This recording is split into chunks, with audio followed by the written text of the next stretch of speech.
When he was 12 years old, Martin Pistorius contracted a mysterious illness. It started with simple flu-like symptoms, but rapidly degraded until he lost his motor functions and slipped into a deep coma. Doctors were unable to find the exact cause. They diagnosed him with a persistent vegetative state, concluding his intellect had regressed to that of a 3-year-old. 2 years into that coma, Martin's brain woke up. His intellect returned, completely intact, while his body remained entirely paralyzed. For the next 10 years, Martin was locked inside himself. He could hear and see everything happening around him, but he couldn't move a muscle or make eye contact to prove he was still there. He retained all his thoughts and memories, yet lacked any biological mechanism to project them into the outside world. He was a conscious observer buried inside a body that would not respond. Because he appeared oblivious, some caretakers treated him like an object. He was parked in front of reruns of children's television for hours on end, and at some care facilities he endured verbal and physical abuse from staff who assumed he couldn't feel it. Perhaps the most devastating moment came from his own home. In a moment of absolute despair, his mother stood next to him and whispered that she wished he would die, having no idea her son was listening. Martin survived this isolation by retreating into his own mind.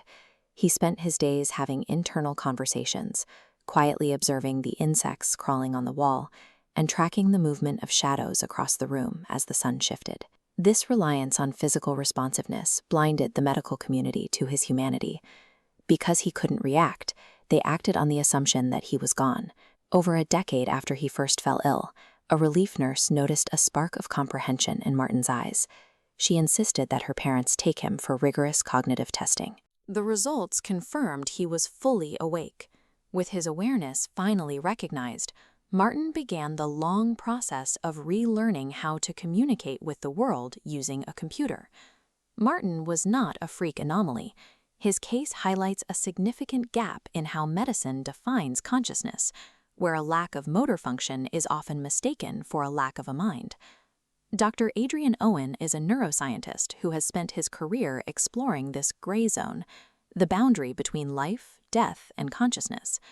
Martin's story moved this condition from a tragic outlier to a systemic scientific question. To find others like him, researchers needed a way to measure consciousness that didn't rely on the body. This was the central challenge. How do you measure the awareness of a patient who cannot move a single muscle? Functional MRI technology provided an answer. By tracking blood flow in the brain, doctors could look past physical paralysis and observe neural activity in real time. When a healthy person imagines playing tennis, a very specific region, the premotor cortex, consistently lights up. This scan belongs to Scott, comatose for 12 years. Imagining tennis, his premotor cortex responded identically to a healthy subject. This became binary communication. By visualizing tennis for yes or no, Scott answered questions through the scanner. It proved that consciousness is not tied to physical movement. It can be measured and communicated purely through neurological data. Dr. Owen's research suggests that 15 to 20. His advice for those caring for unresponsive patients is to treat everyone with dignity and compassion, regardless of whether you believe they can understand.